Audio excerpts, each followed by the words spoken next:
Hello everybody, this is Manu S and welcome to another MTG Arena starter deck series. Today it's time to talk about the black and white starter called the Legion of Dusk, the Vampire Tribal deck.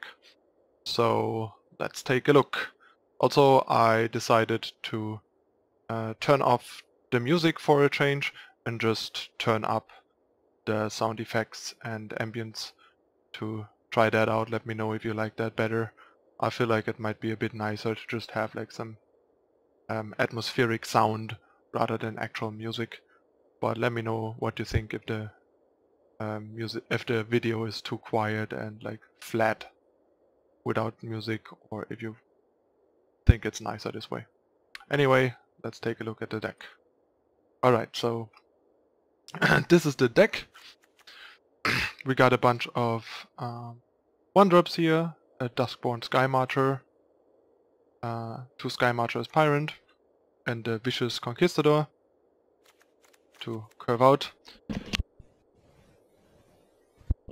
Sorry about that.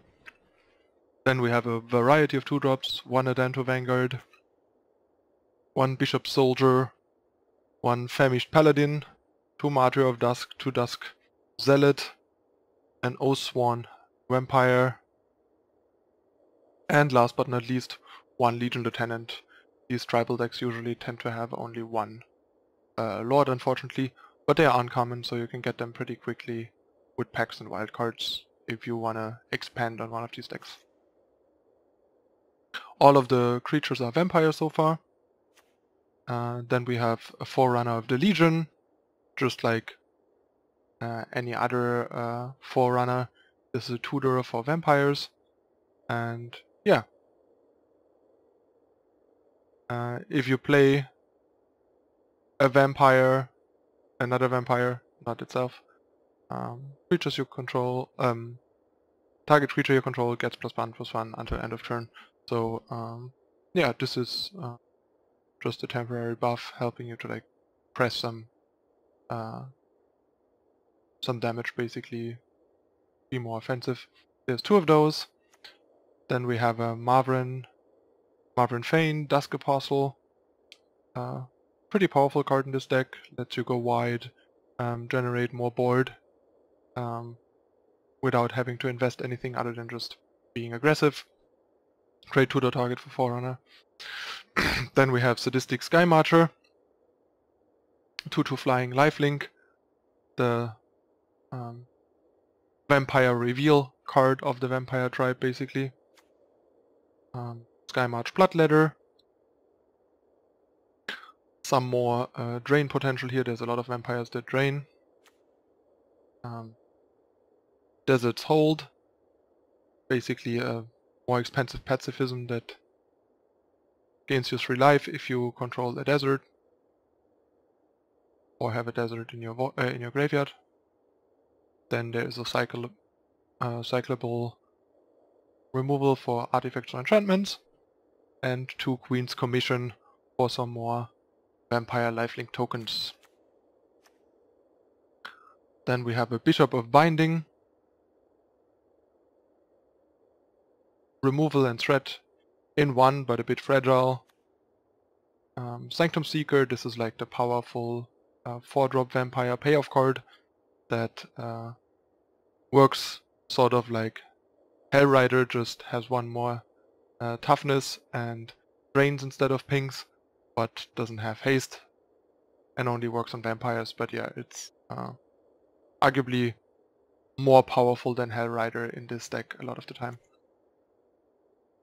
Then we have another removal in Cast Out, and Ixalan's Binding, and another token generator in Call to Feast. And as curve toppers we have an Anointer Deacon to, yeah, for example, send your random token of your tokens in as a 3/1, forcing the opponent to trade with a real creature and gaining you 3 life in the process. Then we have Champion of Dusk as a big payoff card draw card. With all the tokens that you generate, you usually have a handful of vampires in play, and this draws you a lot of cards. Sure, you lose some life, but there's so much lifesteal in the deck, lifelink in the deck, that that isn't that big of a deal. Then we have the mythic of the deck, Vona, Butcher of Magan, 4/4 Vigilance lifelink. That is another way to use the life you gain from your lifelink to pay 7, tap Vona, and destroy target non-land permanent. And last but not least, we have Vanquishes Banner, another tribal payoff card. In this case, you'll use it on vampires to buff all your vampires, and whenever you cast a vampire creature spell, you get to draw a card as well. So this gives you some late game power.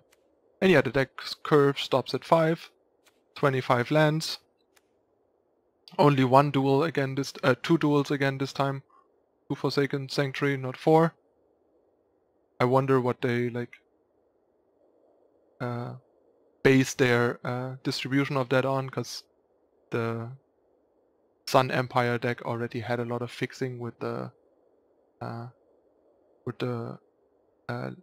land tutors, like the raptors and stuff, to help you fix colors, while this deck doesn't, and it still only gets 2 duels, while the dinosaur deck had 5, so that's a bit weird. And then there's a Cycle Desert, 2 Shepherd Dunes, and a Desert of True, another Cycle Desert in white, to make sure that with the not so high curve the deck doesn't flood out too much. And yeah, the Shepherd Dunes are quite nice with so many lifelink tokens. And yeah, that's the deck. Sort of like a vampire slash token tribal deck. And we'll see how we're doing with it in ranked.